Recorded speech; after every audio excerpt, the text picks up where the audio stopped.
Hello friends, welcome back to Siri vlogs. Friends, ఎలా ఉన్నారు? మీరు బాగున్నారని అనుకుంటున్నాను ఫ్రెండ్స్.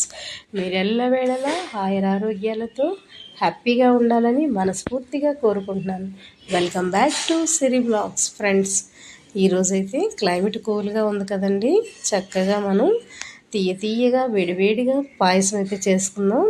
సేమియా పాయసం ఈ విధంగా అయితే మనం ట్రై చేసుకుందాం. వచ్చేసేయండి.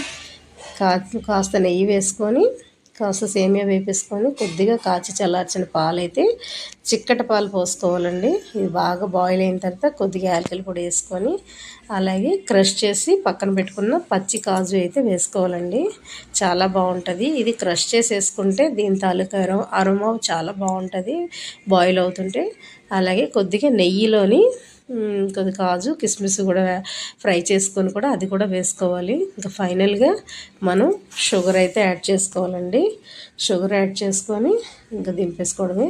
మీకు ఇష్టం ఉన్న వాళ్ళు కొబ్బరి కూడా వేసుకోవచ్చు, లేదంటే స్కిప్ చేసేయచ్చు. ఇది బెల్లంతో కాకుండా అంటే షుగర్తో కాకుండా బెల్లంతో కూడా చేసుకోవచ్చండి. చాలా బాగుంటుంది.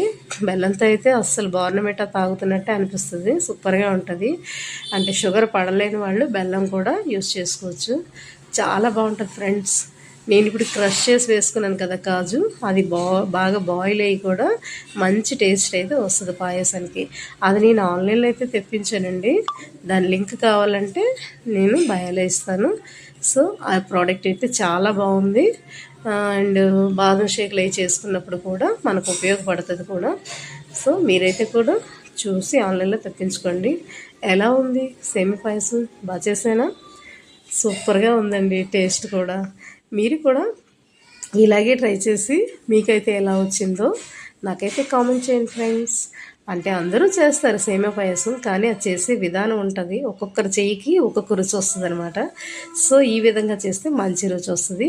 మరి ఇంక లేట్ ఎందుకు, కామెంట్ చేయండి.